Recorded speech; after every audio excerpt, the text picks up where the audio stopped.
आज हम लोग देखेंगे एक सब most important three phase induction motor का एमसीक्यू, ठीक है, जो बहुत ही पूछे जाने वाला क्वेश्चन है थ्री फेज इंडक्शन मोटर का एमसीक्यू।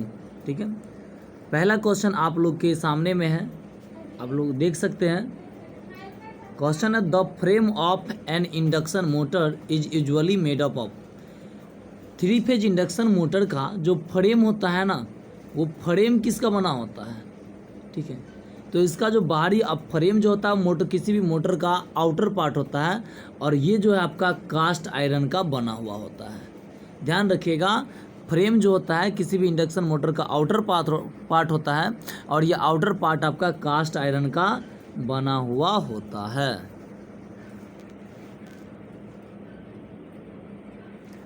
सेकेंड क्वेश्चन आपके पास है, जो in and induction motor no load. देखिए, जब नो लोड होता है तो आपको पता है एनआर का वैल्यू क्या होता है? 0 होता है, मतलब कोई लोड नहीं, एनआर 0 है। और उस कंडीशन में आपका स्लिप का फॉर्मूला क्या होता है? एनएस माइनस एनआर बट्टा एनएस। तो लगभग 1 या 1 से कम, तो लेस देन 1% ऑप्शन के अनुसार। ठीक है, तो आपका ए ऑप्शन नंबर 1 आपका सही है। तीसरा क्वेश्चन है आपके पास, the shaft of an induction motor is made up of. Motor, induction motor का शाफ्ट किसका बना होता है? देखिए, शाफ्ट जो होता है ना, वो आपका कार्बन स्टील का बना हुआ होता है शाफ्ट। देखिए, ध्यान रखिएगा, आउटर फ्रेम जो होता है, ठीक है, वो कास्ट आयरन का बना होता है, और जो शाफ्ट होता है वो कार्बन स्टील का बना होता है, और जो स्टेटर होता है, ठीक है, स्टेटर जो कोर होता है स्टेटर का, वो आपका स्टेनलेस स्टील का बना होता है। The shaft of an induction motor, induction motor का शाफ्ट जो है वो हॉलो होना चाहिए, हल्का होना चाहिए, ठीक है, खोखला होना चाहिए। सॉरी, हॉलो मतलब खोखला होता है, खोखला होना चाहिए, ठीक है, यानी बीच में खाली स्पेस होना चाहिए। 5 नंबर क्वेश्चन है आपके स्क्रीन पे, which of the following component is usually fabricated out of silicon steel. देखिए, सिलिकॉन स्टील का मैंने पहले ही बोला है, जो स्टेटर कोर जो होता है वो सिलिकॉन कोर का स्टेटर कोर सिलिकॉन स्टील का आपका बना होता है, और जो उसका फ्रेम होता है वो कार्बन स्टील का बना होता है, सॉरी कास्ट आयरन का बना होता है, और जो उसका शाफ्ट होता है वो कार्बन स्टील का बना हुआ होता है। 6 नंबर क्वेश्चन है, slip ring of an induction motor is usually made up of. उसका स्लिप रिंग जो होता है ना, वो फॉस्फोरस ब्रॉन्ज का बना हुआ होता है। स्लिप रिंग जो है वो फॉस्फोरस ब्रॉन्ज का बनाया जाता है। नेक्स्ट क्वेश्चन है, 3 फेज 440 वोल्ट 50 हर्ज induction motor has 4% slip, frequency of rotor current, यानी रोटर करंट का फ्रीक्वेंसी क्या होगा? देखिए, आपको एस पता है, एक फार्मूला आप पढ़े हैं, ठीक है, एफ आर बराबर एस इंटू एफ एस। मतलब रोटर फ्रीक्वेंसी जो होता है स्लिप इंटू स्टेटर फ्रीक्वेंसी होता है। स्लिप 4% है, मतलब 4% मतलब बट्टा 100, और गुने एफ एस का वैल्यू है 50। 50 दूनी 100 कटेगा, 2 दूना 4 कटेगा, 2 हर्ज। आपका 4 नंबर ऑप्शन सही है। The starting torque of a squirrel cage induction motor. देखिए, स्क्यूरल केज इंडक्शन मोटर में हम लोग एक्सटर्नल रेजिस्टेंस नहीं जोड़ सकते हैं, क्योंकि स्क्यूरल केज मोटर का जो रोटर होता है वो इंड रिंग के द्वारा शॉर्ट सर्किट होता है, इसलिए इसका स्टार्टिंग टॉर्क जो होता है वो आपका लो होता है स्क्यूरल केज का। ध्यान रखिएगा, स्लिप रिंग इंडक्शन मोटर का स्टार्टिंग टॉर्क हाई होता है, लेकिन स्क्यूरल केज इंडक्शन मोटर का स्लिप रिंग जो होता है वो लो होता है। ठीक है, स्लिप रिंग का स्टार्टिंग टॉर्क हाई इसलिए होता है क्योंकि उसमें एक्सटर्नल रेजिस्टेंस ऐड किया जा सकता है, वहाँ चूंकि स्लिप रिंग से जुड़ा हुआ रहता है rotor winding. Efficiency of an induction motor, induction motor का इफिशियंसी कितना होता है? तो इंडक्शन मोटर का इफिशियंसी 80 से 90% होता है। ठीक है, बी ऑप्शन आपका सही है। A double squirrel cage induction motor, देखिए double squirrel cage induction motor में रोटर में 2 वाइंडिंग होता है, ठीक है, और दोनों वाइंडिंग एक दूसरे के पैरेलल में होते हैं, तो 2 पैरेलल वाइंडिंग इन रोटर, आपका ऑप्शन नंबर 3 जो है ये आपका सही बन रहा है।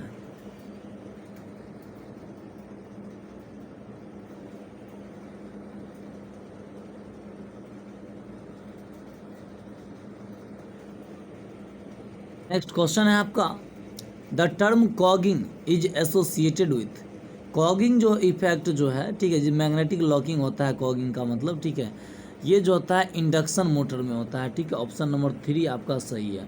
मैग्नेटिक लॉकिंग जो है आपका इंडक्शन मोटर में होता है, ठीक है। रोटर को देखिए कॉगिंग इंडक्शन मोटर में, इस कॉगिंग से बचाने के लिए क्या किया जाता है, जो रोटर वाइंडिंग जो होता है, रोटर में जो स्लॉट्स कटा होता है वो थोड़ा तिरछा होता है, ठीक है, पैरेलल, रोटर शाफ्ट के पैरेलल ना हो करके, या स्टेटर का जो स्लॉट्स है उसके पैरेलल ना हो करके रोटर का स्लॉट थोड़ा तिरछा रखा जाता है ताकि मैग्नेटिक लॉकिंग उसके बीच में नहीं हो। ए 50 hertz 3 phase induction motor has a full load speed of 1440 RPM, ठीक है, आपका एनआर का वैल्यू हो गया 1440 आरपीएम, ठीक है, एनआर आपका हो गया 1440 RPM. The number of poles in the motor, तो नंबर ऑफ पोल्स मोटर में कितना होगा, एक फॉर्मूला आप लोग पढ़े हैं, एन एस बराबर 120 एफ अपॉन पी, इस फॉर्मूला पे बैठाइएगा तो एन एस के जगह पे यानी एन आर के जगह पे आप 1440 दे दीजिए, ठीक है, 120 एफ आपका कितना है 50, पी आपका नहीं पता है, काटिएगा 0 से 0 कटेगा, बराबर 44 से हो जाएगा, या पी बराबर 12, पी बराबर 50 होगा, या 50/12 यानी 50/12, 12 चौक 48, 4 पोल हो जाएगा, चूँकि फ्रैक्शन में तो होगा नहीं, तो 4 पोल आपका 2 नंबर ऑप्शन आपका करेक्ट है। इसका एक्सप्लेनेशन पर भी मैं आपको दिखा सकता हूँ। पी बराबर फॉर्मूला हो जाएगा 120 एफ अपॉन पी, तो 120 × 50/1400 4.28 आता है, चूँकि आपका the number of pole should not be even the whole number, ठीक है, होल नंबर नहीं हो सकता है, therefore the number of pole must be, इसलिए पोल की संख्या 4 होगा, चूँकि डिसिमल में कभी हो ही नहीं सकता है, ठीक है, सिंपल सी बात है।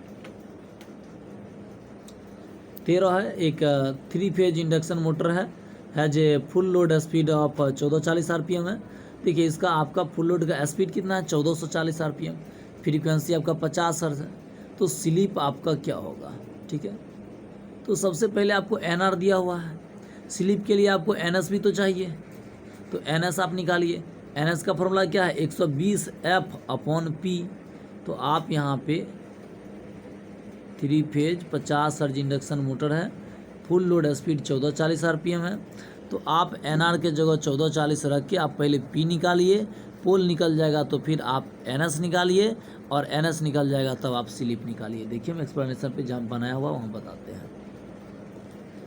देखिए सबसे पहले सिंपल है एनएस,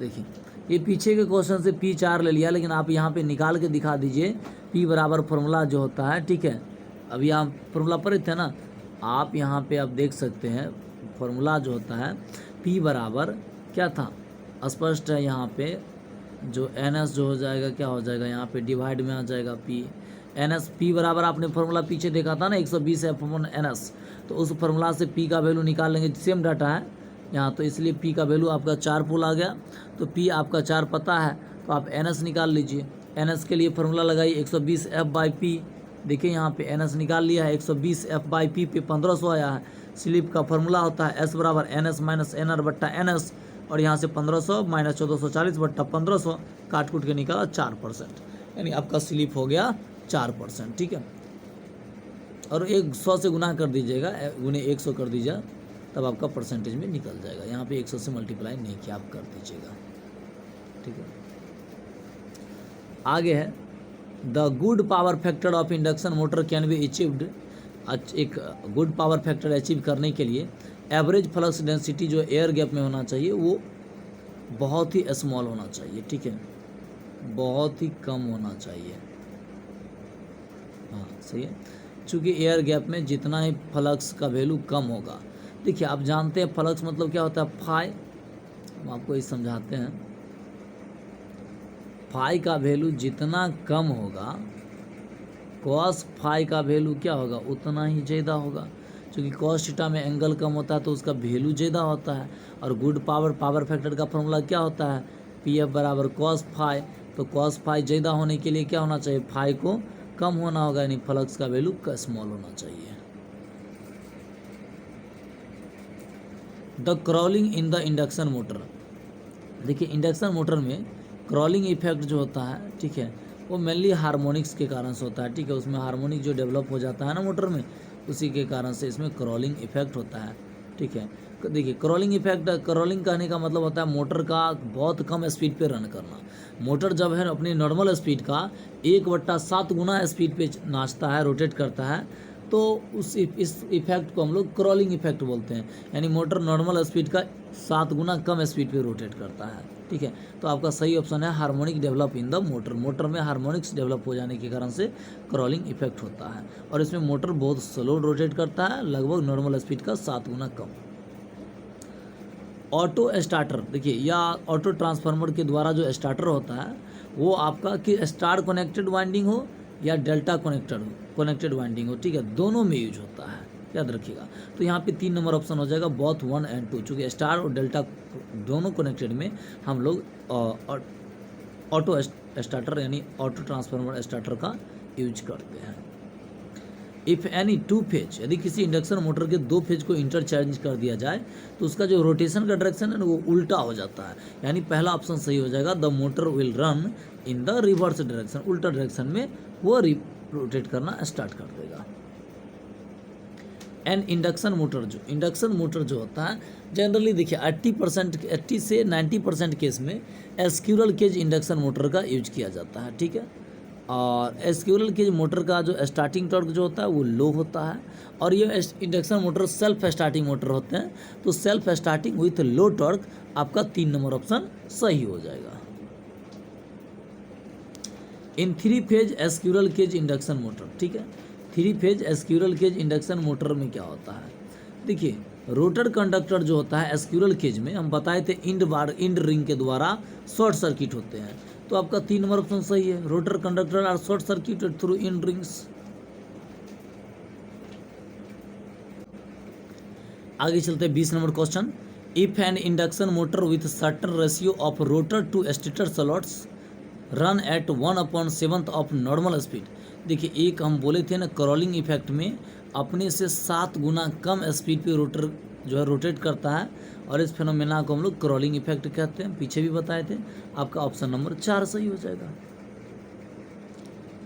इन ए 3 फेज इंडक्शन मोटर में जितना रोटर पोल होता है उतना ही स्टेटर पोल होता है, ठीक है।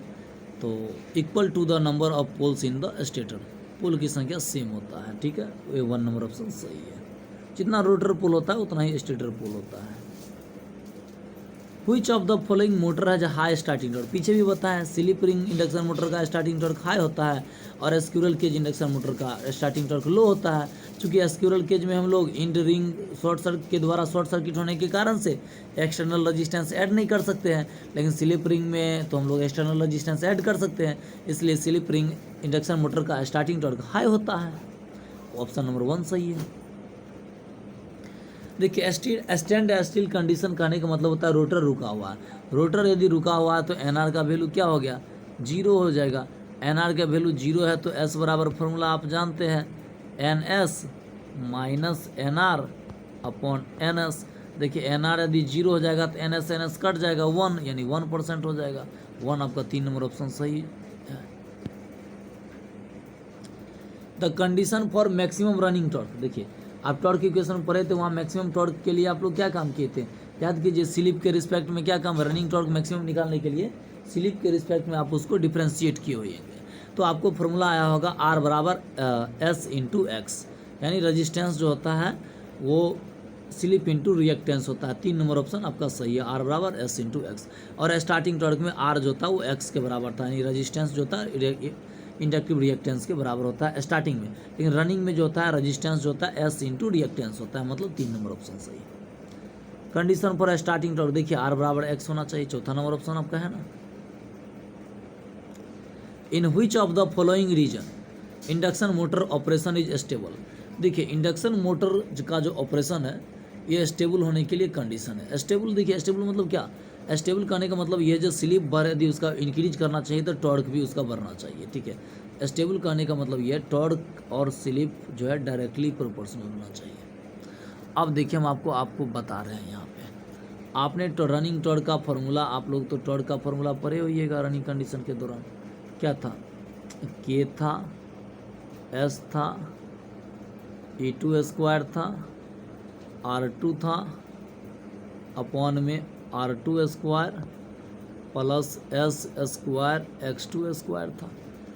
एस का वैल्यू यदि वेरी स्मॉल होगा, एस स्लिप का वैल्यू बहुत यदि छोटा होगा तो इस एक्स स्क्वायर X2 स्क्वायर को निगलेक्ट करते थे, ठीक है। तो हम इसको निगलेक्ट कर दे तो देखिए टॉर्क जो था स्लिप का डायरेक्टली प्रोपोर्शनल बन रहा था, मतलब एस के स्मॉल वैल्यू के लिए, यानी लो स्लिप रीजन हो जाएगा। ऑप्शन नंबर 1 सही है आपका।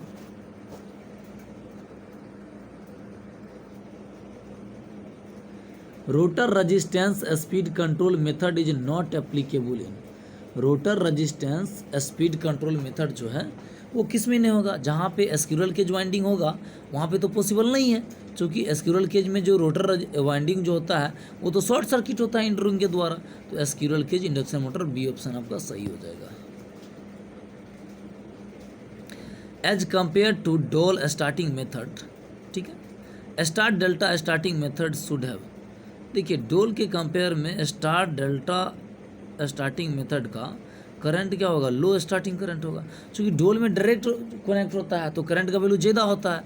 लेकिन स्टार्ट डेल्टा स्टार्टर है, देखिए स्टार्ट कनेक्शन में क्या होगा, वोल्टेज ज़्यादा रहता है। एक मिनट सॉरी, स्टार कनेक्शन में आप लोग फॉर्मूला जानते हैं, स्टार कनेक्शन के लिए जो आपका फेज वोल्टेज होता है स्टार कनेक्शन में वो लाइन वोल्टेज का क्या होता है, √3वां भाग होता है। यानी लाइन वोल्टेज जितना होगा फेज वोल्टेज तो कम जाएगा। यदि वोल्टेज कम होगा तो ओम्स लॉ में हम लोग पढ़े हैं V डायरेक्टली प्रोपोर्शनल होता है I का, मतलब करंट भी कम हो जाएगा, यानी लो स्टार्टिंग करंट हो जाएगा। बी ऑप्शन आपका सही सेकंड। देखिए for controlling the speed of induction motor if supply frequency is reduce by 10%। कहता है इंडक्शन मोटर का स्पीड कंट्रोल करने के लिए यदि सप्लाई फ्रीक्वेंसी को 10% कम करेंगे तो then the maintain to the same magnetising current the supply voltage should भी। सप्लाई वोल्टेज उसका क्या होगा, तो देखिए इसमें क्या होता है, जो करंट जो होता है वोल्टेज का डायरेक्टली प्रोपोर्शनल बनता है, मतलब वोल्टेज को भी यहाँ पे 10% क्या होगा आपको इनकी रिड्यूस किया था तो इसको भी रिड्यूस करना पड़ेगा, मतलब डिक्रीज बाय 10%। आपका थर्ड नंबर ऑप्शन सही हो जाएगा।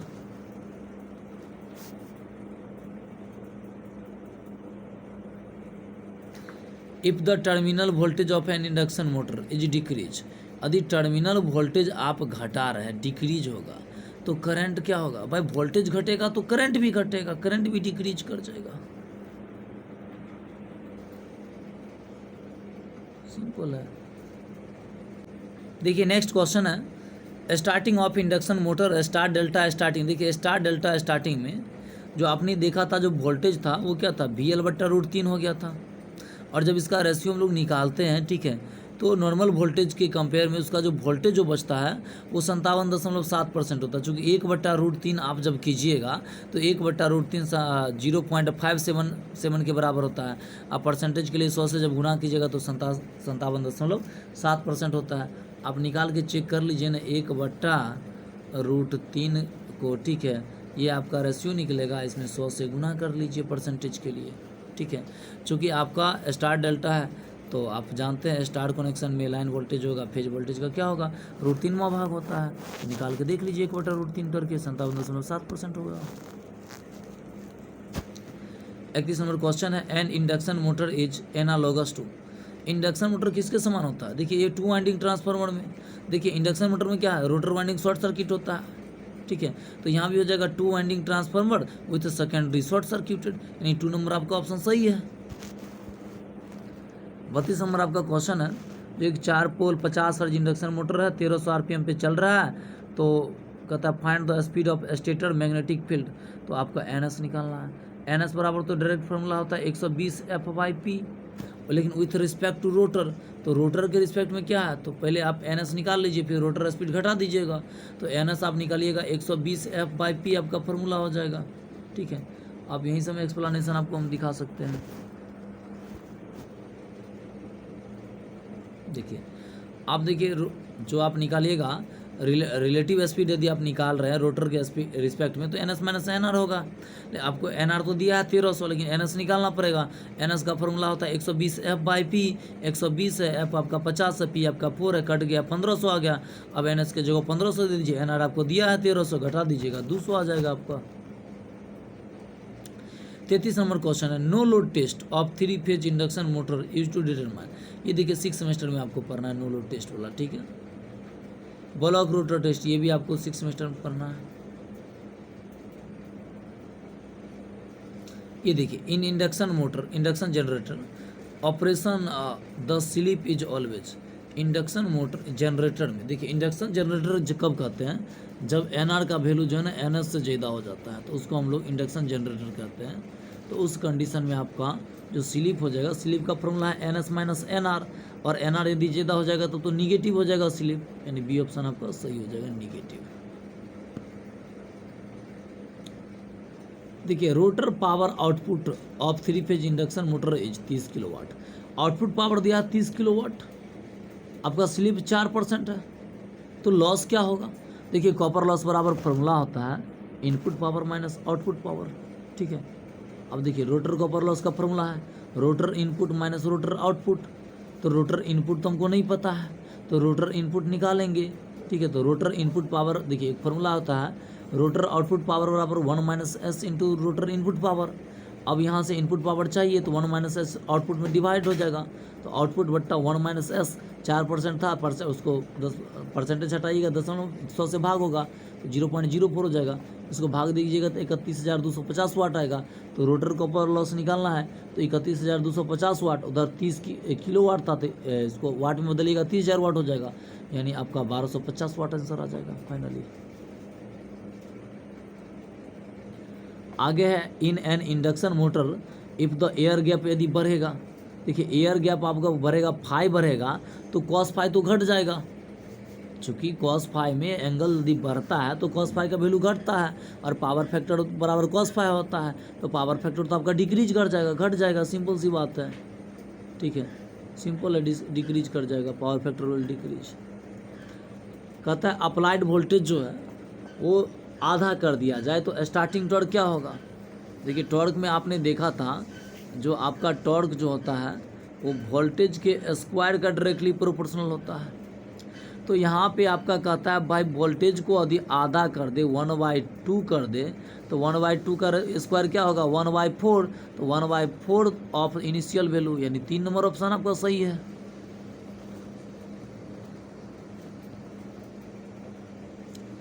The value of power factor of an induction motor operating at no load. देखिए, नो लोड पे यदि वो ऑपरेट कर रहा है तो 0.2 उसका लैगिंग पावर फैक्टर होता है। हाँ, सही है। क्वेश्चन है, what is the ratio of rotor input power to rotor copper loss in induction motor. Rotor input power rotor copper loss का क्या रेशियो होता है, 1/s होता है। आपने पीछे ही तो फॉर्मूला देखा था ना, ठीक है। रोटर कॉपर लॉस बराबर, देखिए फॉर्मूला होता है रोटर कॉपर लॉस बराबर S into rotor input power. तो रोटर इनपुट पावर और रोटर कॉपर लॉस का क्या रेशियो होगा, रोटर कॉपर लॉस इधर डिवाइड में आएगा तो एस उधर जाएगा तो डिवाइड में होगा, तो 1/s हो जाएगा। सेमी क्लोज स्लॉट्स और totally close slots are used in induction motor. देखिए, उसका पावर फैक्टर को इंक्रीज करने के लिए सेमी क्लोज या टोटली क्लोज्ड स्लॉट्स का यूज किया जाता है। Rotor slots are slightly askew. Rotor slot askew इसलिए किया जाता है ताकि कॉगिंग इफेक्ट को कम किया जा सके, यानी मैग्नेटिक लॉकिंग उसके बीच में ना हो, उसी को कॉगिंग इफेक्ट कहते हैं। तो कॉगिंग इफेक्ट से प्रिवेंट करने के लिए हम लोग जो स्क्यूरल केज इंडक्शन मोटर का जो रोटर होता है उसको हम लोग थोड़ा एस्क्यूड यानी तिरछा रखते हैं।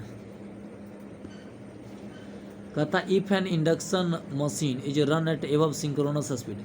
सिंक्रोनस स्पीड से ज़्यादा स्पीड पे कोई इंडक्शन मशीन रन करता है तो उसको हम लोग इंडक्शन जनरेटर कहते हैं, ठीक है, याद रखिएगा।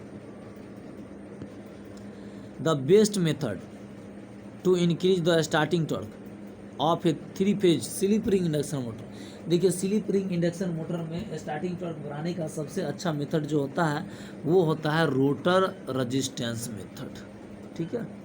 1 नंबर ऑप्शन आपका सही है। A small air gap in 3 phase induction motor helps to, देखिए ये मैग्नेटाइजिंग इफेक्ट को कम करने में सहायता करता है स्मॉल एयर गैप, ठीक है। क्योंकि स्मॉल एयर गैप रहने से फाई की वैल्यू कम होता है जिससे मैग्नेटाइजिंग इफेक्ट कम होता है।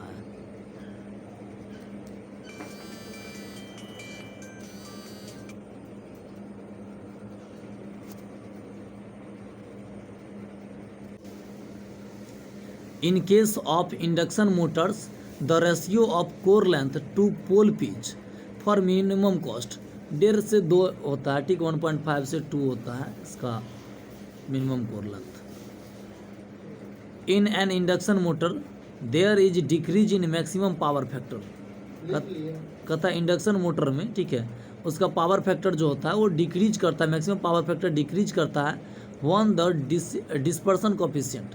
देखिए डिस्पर्सन कोफिशिएंट के बारे में बोला, डिस्पर्सन कोफिशिएंट जब इंक्रीज करता है तो उसका मैक्सिमम पावर फैक्टर जो होता है वो डिक्रीज करता है, क्योंकि दोनों इन्वर्सली प्रोपोर्शनल होता है एक दूसरे का, ठीक है।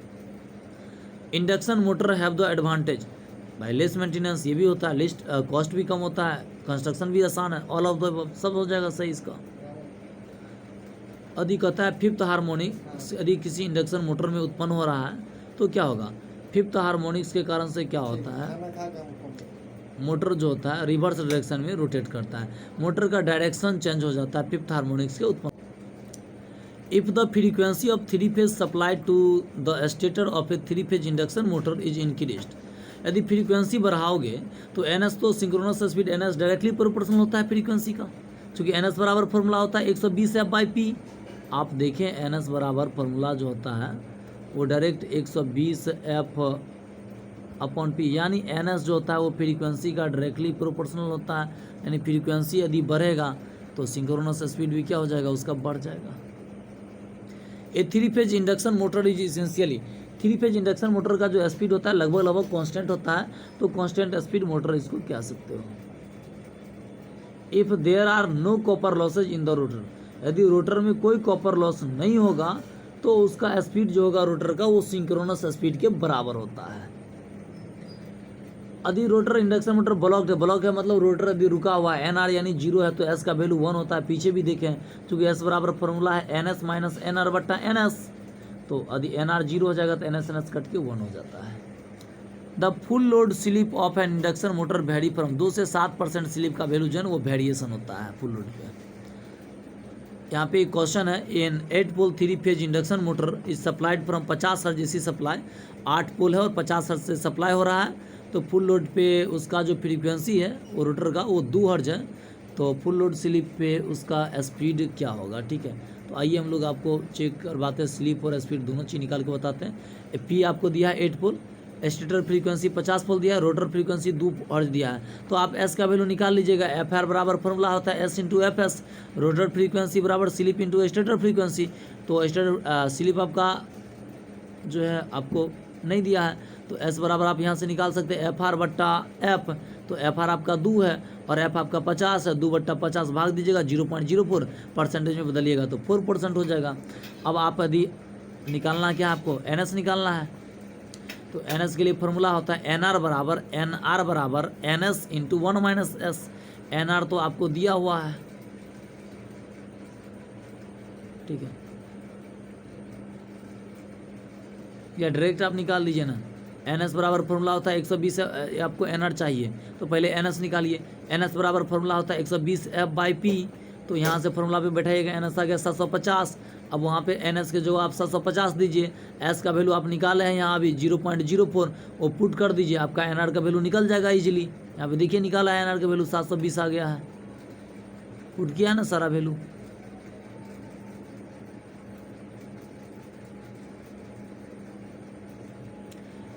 Four pole 3 phase 50 hertz induction motor जो है 1470 RPM पे रोटेट कर रहा है, स्पीड है उसका, तो इंड्यूस्ड EMF का फ्रीक्वेंसी को क्या होगा अंडर